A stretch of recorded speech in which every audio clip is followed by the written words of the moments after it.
We timed that perfect. Right, at 5:30 right now. Alright. Call the regular council meeting for Monday, September 22nd. Roll call please. Counselor Grant. Here. Jarvala. Here. Heckman. Here. Matheson. Here. Prescott. Here. We do have a quorum. Thank you. Please stand for the pledge of allegiance. I pledge allegiance To the flag of the United States of America and to the republic for which it stands, one nation, under God, indivisible, with liberty and justice for all. Alrighty, moving on to the consent agenda. Has everybody had a chance to read through that? Any comments or questions or anything in there? Hearing none, I'll ask for a motion to accept the accept the consent agenda as written. Is there a motion for that? I'll make that motion. Motion from Counselor Graham, second from Counselor Jarvala. All those in favor? Aye. Any opposed? Hearing none, motion carried. Moving on to the guests and citizens forum, we'll start with Jim on an update on a mountain bike trail. Okay. Hi, I'm Jim Kepke. I have a house here in White Lakes. I've been working on the mountain bike trail. The city manager and I, Dean, had a meeting with two representatives from Elite last week. Went very well. They want this to happen. They're, they've been a joy to work with the people of Elite. They're great community partners. They're approving of us using the property. Where they're at now is they said we're going to put together a license agreement in the next couple of weeks and send it here to the county. To the city. And assuming you guys are okay with it, you sign off on it and we go. I'd like to start opening it up next spring. We should be able to do that with about 8 miles. And then what I'm hoping will happen is I know we have some people in the city who are entrepreneurs. And I hope they will consider opening up businesses. Things like mountain bike rental, mountain bike repair, coffee shops. I say that because these are businesses in other small cities in northern Minnesota have started up and they've been very profitable. This whole operation is designed to bring revenue into town. Every small town in northern Minnesota that has opened a mountain bike trail has reported that it's helped the business community tremendously. The other thing we need to do, IRRB has a special grant program for trail building. It's a pot of money and I've ripped it up to apply for $45,000. I think we'll get it if we send it in. Now, I can't send it in, the city has to send it in. I've written up all the information on it. And I'll send it, Mr. Mayor, to you and Mr. Weiber to you tonight after the meeting. And if you can use it to fill in the blanks and send it in. Again, this is a limited pot of money, so I don't think it's going to be around very long, so the sooner we can send it in, the better our chances. We'll use that $45,000 to really enhance the mountain bike trail. We'll make it as good as any other trail in northern Minnesota. That's about all I had. If you have any questions, comments. That grant you're talking about, what did it pay for? It's specifically for trail building. Just for the purpose of trail building? Yeah, Is it a matching grant then? no, it's So that was. it's just 45, you don't have to come up with anything. I have a budget prepared for what we would use it on. We go through it pretty fast these days, but we'll make some great enhancements to the trail. Now, the trail as it stands is fine. It's a good wilderness type trail. A lot of cities have something like that. Bloomington, Minnesota has a large mountain bike trail that has no fancy jumps or berms or anything like that. And it's fine, but this will enhance the trail if we get this grant. Would you be extending the mileage or just improving what's? And improving the existing 8 miles. A lot of people, my understanding of mountain bikers is that they like a lot of jumps, fancy jumps, they like berms that have curves in them, things like that. You can buy those items pre-made online. So I've gone through and I've already made a list of what we would be getting with that. You know what the title of that grant is? I think it's trail building. I'll send it to you after this meeting. I didn't see a grant that was able to give a sponsorship for matching contributions. Yeah, I know last year there was some trails grants that the East Range applied for, but it was a matching grant, so Hmm. unless they changed their Yeah, guidelines, because it was matching This- this year. if you see that in the grant application, let me know, but I read the whole thing, I didn't see anything about needing matching funds. That would just be one thing we'd have to Yeah, all that. think of, if it is matching, then we have to figure out where that match would come from. But you do have to list it in the grant, where your match is coming from, so we'd have to discuss that.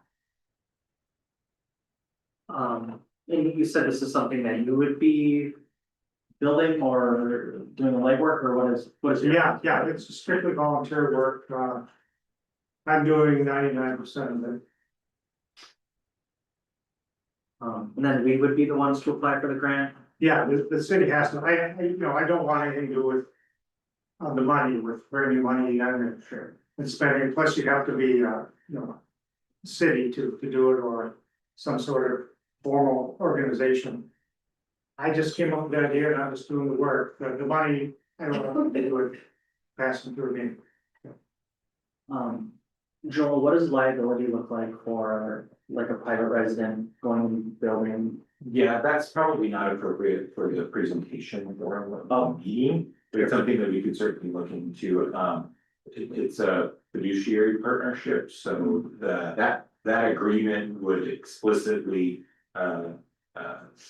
limit the city's liability and function as that fiduciary and make the application. It really wouldn't. Yeah, it wouldn't be a joint venture, so there's not a liability from that standpoint, but for a more in-depth analysis and answer to that, I have to get back to you.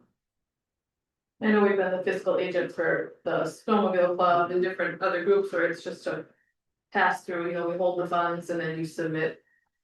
Bills as they come and then we pay those bills out with the money we receive, so. I assume it's similar to that which we've done before for other groups. Yeah, they're actually writing their own out too, so, Yeah, they're a 501 now, but before they were the fiscal agent for them. those continuing to maintain the trails once they're established or reestablished, that is a concern for elite as well. So they don't want somebody to just spend some money to build a trail and let it get overgrown, so that's. Did you talk to the current trail club, the Silver Club? I talked to him this summer, and the lady I talked to, I don't recall her name, said we're eager to partner with you on this. I've also updated them with some emails about this. I don't really expect anything from them, I don't need anything from them at this time. I built a lot of trails. In the forest, so I think I know what I'm doing.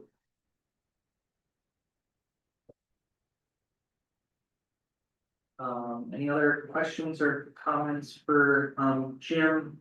Yeah, we can send us the information and Will do. look at it further, and then regarding official steps taken forward, the council will just have to all agree to that or discuss it at a future council. Oh, great, thank you. Perfect, thank you. Thanks, Jim, for your work on that. Yeah. All right, so thank you to Jim for his update. Is there anybody else in the community that has any questions or comments for the guests and citizens forum? Hearing nothing, we'll move on to reports from city staff, city administrator Wyberg. I really don't have any report tonight, other than just remind everybody, we have our budget meeting on Wednesday. We got a good preliminary levy resolution passed, so that might be a long meeting, but hopefully it goes pretty good.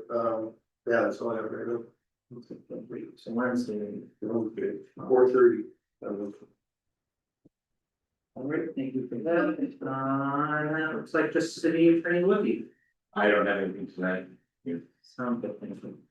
Our next is reports from elected officials, Councilor Grams. Nothing to report, thank All right, moving on to Councilor Jarla. Do it for me, nothing. Well, Yeah. you. Right, yeah. Lack of first. Sorry. Right. I apologize. Moving on to Councilor Ekman. I actually was in contact with, the people that do the Masabi Trail. And I asked like, how far or what's the progress of that? Because I remember that keep bringing it up before about they're continuing the Masabi Trail all the way through White Lakes. And they said, yes, it's still a goal. It will be done by next year. The grant expires in 2026. There's actually a trail meeting next Monday at 2 that she invited me to about the importance of trails. I cannot go, but if anybody else wants to go, I can forward you that information. Next, what was it? Monday at 2. Oh. Do you wanna show it to Tammy or Dean and then they can forward it to us? I can If do I it. can, like, who can attend that then? That was a joke. Anybody, it's just, there was just a meeting about the importance of trails to communities and things like that, so. I mean, that kind of goes with Jim's thing, I mean, if Yeah, we do have the Saudi Trail come through, that increases the bikers and stuff. they did start on Stevens Chambers today too. Yeah, they said it would go through Stephen Chambers too, so it would kind of wrap around in Stephen Chambers, that trail. I'm like, oh, good. But that's it. Well, good, glad to hear some good updates with that too. Thank you, Counselor Mattson. Nothing for me tonight. Nothing from you, okay. Me, as some of the residents may have seen on, the city's post from earlier today, the demolition of the Bose School is underway. It will be occurring over the next 6 weeks or so. So Dean, Tammy and I visited the site and spoke with the bite workers there. It doesn't sound like they mind if residents observe some of their work, as long as they're not, coming onto the site and disrupting any sort of work. Residents should make sure that they're exercising caution, not going past any sort of, barricades or the sidewalks up there. And then in a couple of weeks, Dean and I, will be meeting with IRRB staff in St. Louis County, to discuss some next steps for that site. Looking at hopefully the city getting, ownership of that. We'll see what comes of that, so that's in a couple of weeks. Secondly, I attended the Rams Range Mayor's meeting last week. They discussed the MPCA's, the Minnesota Pollution Control Agency's, recent draft permits, for like the KeyTac, work that they're doing currently, and having them, requiring them to have some sulfate standards of 10 milligrams of sulfate per liter. Kind of explained, how things like this go through and are enforced, have a pretty, big negative impact. Not only on the mining industry, but for all of the communities on the Iron Range. So on my end, I signed on to a letter, being sent to the MPCA, expressing concerns along with the other range mayors. And then I also had sent them an email talking about the concerns of those sulfate standards. That all relates to the KeyTac permit thing, so that's it for me on mine. And then we're moving on to old business 10.1, Verizon cell tower land lease agreement. Do you mind speaking to that a little bit? Sure. So it's been a while since we talked about this and we got it in the budget, so I kind of put it on the back. He did reach out to me this week or last week, and I got it up, I did want to talk about it a little bit, and I'm gonna give Joel a copy so we can review it from a legal standpoint. And I believe he has that, so a little comparison, so they're offering this is a freestanding tower, we talked about that, and they're offering us $500 a month. So, for lease payments, $6,000 a year. American Tower currently pays us $831 for their tower in the same location. And then T-Mobile and Smart Sky, they're also on that tower, T-Mobile is, and they pay $560. So, I did email them back, I told them we were doing right around that $850 to $900 a month currently with the current tower, so I would expect that Verizon should be right in the same ballpark. Let's think up to the city. So, yeah, so it's up to, Is it earmarked for anything special or just general fund? this general fund. So. Yeah, so if you guys do decide, or when we decide if we're moving forward, all I need is the dollar amount from you and then Joel's, and then I can. Take the ball and run with it. So. Cause it's just kind of, or. we find language in there that we don't like, we redline it out or. So one thing I wanted to make sure that Joel's aware of, and I haven't read it completely thoroughly enough yet, but. If they gain more gear on the existing tower, that's why T-Mobile's paying us in addition to it. So I don't, we would want that same agreement in here if we move forward, because. So that if somebody else comes in and hands some of their equipment, antennas or whatever, we can measure the pay for them independently of Verizon. That'll be my recommendation. And then I see that it says each year that will go up 2% 10%. rent. Is that like that with the other American? That's really good.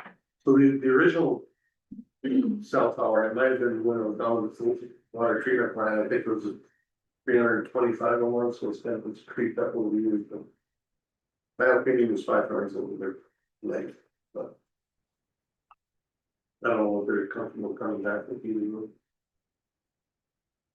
And it does take up a smaller footprint, because there's no guide wires, so it's contained. So it's not 660 feet by 660, it's that small little clock. Should we wait for them to give you a response to your initial discussion over the cost of it? And then give Joel some time to read through it. Just provide his recommendation for revision. So. How long is the lease with the other ones? Like I see here, it says you don't automatically renew 4 5-year terms.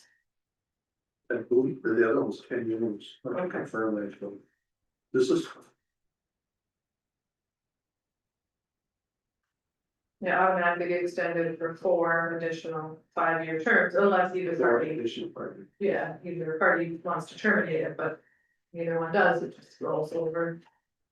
The 4 times, so it's a 20 year, That's what I thought, it's, thanks for. which is, I'm fine with that, I just wanted to make sure that wasn't something. Does frustrating. that 2% escalator? Yeah, every year on its anniversary.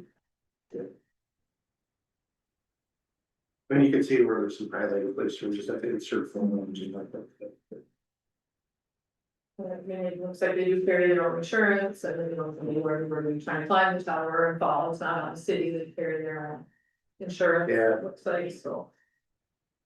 You just have to grab it, just. So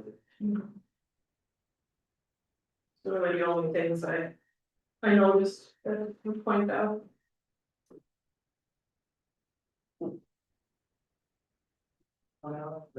So with that discussion, is anybody that wants to take any sort of formal action with this, or just waiting for the go read through it and then waiting for you to get that response? Maybe we should support or wait till the Joel is from. Sure. So we'll just chop this up as discussion, is that okay, Joel, if we just consider this discussion? Yeah, I would wait, right now, it allows. The company doing business as Verizon to add. Communications equipment to the tower structure. Without any additional credit. Cities want to make it like the other one, that will require. And there's a few other things that. I'll go over but I prefer it with this. Really chance to. Free that response. So we'll have that as discussion, and then in the meantime, too, counselors and myself, we can read through this land lease agreement, and if we see things that we would want change or things you bring up with the Verizon folks, just send that to the email or talk to them in person. All right, we'll mark that up as discussion. Moving on to new business, 11.1 approval of resolution 2025-027 to accept a $4,180 let's just be donation from Southeast Blue Line Club. Looks like it's for rubber matting at the arena. Anything special? I think, yeah, Bucky had went and spoken with them. Just finding different ways for the arena to make some money rather than the city having to spend money on certain things. And it sounded like he was able to get some money from the Blue Line. So we'll just need a motion to accept this. Donation from the. So, We have a motion from Councilor Jarva, is there a second? No second. We have a second from Councilor Matheson, all those in favor? Aye. Any opposed?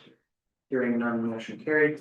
Moving on to 11.2 bingo application for the Boyd Lakes Water Carnival. Pretty standard, whenever an organization wants to do bingo, they hand in this document, which looks pretty similar to the ones we've done in the past. Any comments or questions for that? Hearing none, I'll ask for a motion to approve this application to. I have a question. Yes, Is this a past one? This is July 26th, 27th, 2025. It says list the dates that bingo was conducted during Oh, the year. okay. I Yeah, was like, we did it over the water carnival event itself. oh, so this one's for November Because 15th. you only get 4 permits, 4 days a year, so they just wanna make sure they're giving you the right amount of permits. so where is this one set up for sure? They reserved the Highlands Arena to do burgers and a craft fair and bingo, Okay. November 15th. Oh, that's right.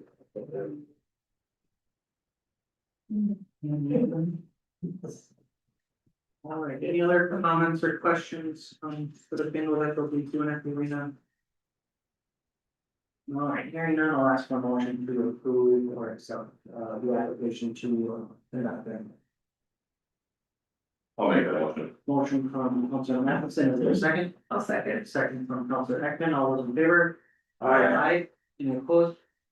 Hearing none, motion. Moving on to 11.3, yard drop sale, potential ordinance discussion. So I've been emailed by a resident, I can look for that. But they had mentioned that they're. They had a neighbor that was doing like garage sales. Consistently over a period of time, it was annoying. That's kind of the gist of it. So in the packet, I just grabbed a couple off and I just examples just to throw there. If something not pursue or not.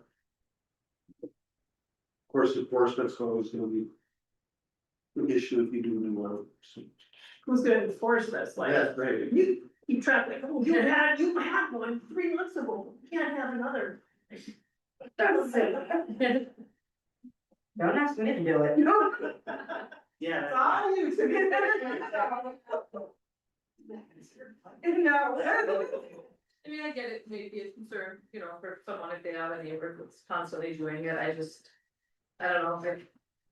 Feel like it might be kind of micromanaging if we're starting to limit it, but I mean, if it's something that. We want, in these examples you gave, knowing that we always do the citywide, you know, the chamber hosts the citywide yard sale, and we usually do that. We're trying to do it twice a year, and it's usually 3 days, like Friday, Saturday, Sunday, or Thursday, Friday, Saturday, people have sales. So some of these say no more than 2 a year, lasting no more than, 48 hours. You can't have advertising more than 24 hours before, like some of these in the examples. Seem a little harsh, a little strict, but if it is something we need to look at, I think we could. Maybe move some of these when you could have, maybe 6 in a year, 4 in a year or something, and some of these just say, But 1 or 2 seems ridiculous. Especially with, as a chamber, we try to host 2 anyway during the year, and then if people during the summer wanna do a couple, Or you're moving and you wanna do a moving sale, Yeah. for a couple weekends. So I mean, if it is something we want to have ordinance for, I just think maybe we could maybe be a little more lenient than some of these examples show, and then you have to get a license from the city to have one, seems a little steep. I mean, there could be an ordinance saying, certain times or certain lengths of time that you can do it, but I don't know about having to pay to have a garage sale, some of this seems I a don't little think we above got the beat. hundreds. Sales in town, do we? I mean, yeah. Yeah, people are there's, doing sales a there's lot, but- people, but there's some areas of county that there are people that are set up for permanent garage sales. And I can understand where that could be disruptive to a neighboring property, where people parking. Yeah. But how much of a problem is this on this particular incident? Right, I'm not sure if there's been real I mean, I do know of one household that That's pretty much a permanent rubbish sale. I don't know if that's a problem in that neighborhood or not, I don't live in that neighborhood, so I can't speak to if it is, and if it was parking or there's. Stuff always being out in the yard, I'm not sure if that is a problem, but. I think that was the concern, was parking and blocking the hydrants or something like that. Yeah, there's just. It was budget for. I mean, and parking in front of hydrant is an ordinance in itself, I mean, there's, whether you have a garbage or not, that's, you know, in violation. So, I think, alright, Sherry, there's one other time when somebody else brought up. Garage sales, and at that point, it didn't sound like, we brought it or when we discussed it. It wasn't like a widespread issue where they were doing those or not. And I was like, we were about when we thought about it. yeah, We add it to like one of the public forums and say, hey, if you wanna talk about garage sales, if you're a having, good idea, you know, then people can come and say, to see if there are more. Bob has 17 garage sales and closes junk, you know. Yeah, good idea, yeah, I think that's a good idea. Mhm. So email I've gotten, how can I go about introducing or suggesting ordinance promoting the amount of time and frequency a household can have. Yard or garage sales, our neighbor has been having, one every day, all day for going on 3 weeks. People parking their driveway, blocking them in, which is generally causing issue. I think there's another. Same people. Yeah, unfortunately, it's kind of common sense not to block someone's driveway, but. It happens. If you're locked in, then call the non-emergency number and say, hey. Oh yeah, there's another email. So this, I told them about which email to put on the agenda, they sent that one to Dean, or tried to. This is the one they just initially sent me. Neighbor has several sales during summer, can go on for weeks at a time. Disruptive to the neighborhood with excessive noise. Again, people blocking in the driveway. Parking from fire hydrant, when Dean mentioned. Excessive hours and 7 days a week. Go on a week. Go on a week, go on one at a time. So that was, yeah, they reached out and asked that if we put it on the agenda, so that's why we're bringing it up. But yeah, I think it'd be smart to put it on a public forum, just to see if people have different ideas or is. Maybe more people are having problems with them. Right. Yeah, I think you included these ones as just examples, so it doesn't like, Yeah. a current ordinance. No. regarding Yes, yeah, I couldn't find them if we. garage service, so. We got some good discussion on that. Anything else that people would like to talk about or share questions regarding that? Hearing none, we can move on. So yeah, no sort of motions with that. We just wanted to have some. Was anyone like to put it in the public forum? The next one, yeah, so. End of October. If we find there is a lot of concern, we probably have until spring to make sure we have one in place. If we feel it's needed. All right, so that was just discussion, you know, we'll put that on public forum. Meeting in October. So moving on to the last part of the agenda, 11.4. Joint and cooperative amended ambulance agreement. I think. Brent and I met with. Dean, Mel and. Oh. Oh, yeah, I don't know why that- Yeah. Yeah. So that's what this is about. Yeah. Do you mind giving a just a brief overview or something? No, just, well, this was before my time, but so in the past. It was a $35,000 annual transfer from the ambulance fund to the general fund. And every year during the audit, Tom would reverse it. And then put it back where it's supposed to be. So we just struck that language out from the ambulance agreement. So yeah, my understanding, pulling money out of the ambulance fund, couldn't do that, so at the end of the year. She told us that he would reverse it anyway, I think we would. And it's really, it's just, it's the same money, it just. Like from Two different. ambulance to the general, then he reverses it every year. So now instead it goes by monthly, No, it's just stricken completely. So this is what we pay monthly. Per town for the annual service. Okay. Everybody contributes. And then we'll just have a straight battle for the economy.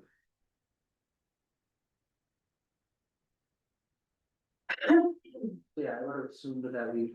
So we just, Early last year, but then they made a change to it, so yeah, we'll just go for signatures. And then I got updated, I gotta remove all the highlighted stuff and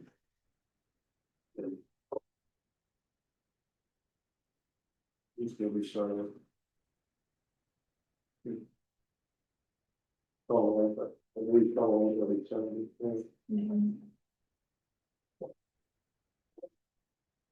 So yeah, just being sent to, yeah, the 3 different cities to.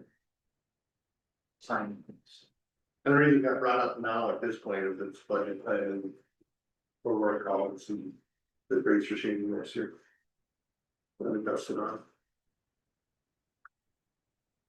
Alright, any other comments or questions regarding this change in kind of updated agreement? Hearing none, I'll ask for a motion to approve the signing of the ambulance service agreement. So motion from Counselor Jarvis, is there a second? I'll second. We have a second from Counselor Grant, all those in favor? Any opposed? I'll abstain, Joe will abstain. I'll abstain. Oh, so Joe and I will abstain.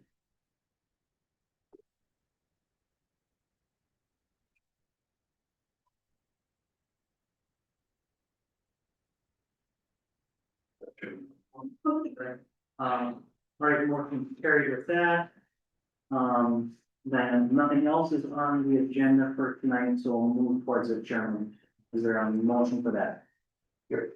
Motion from Counselor Jarvis, is there a second? I'll second. There's a second, Counselor Grant, all those in favor? Hi. Any opposed?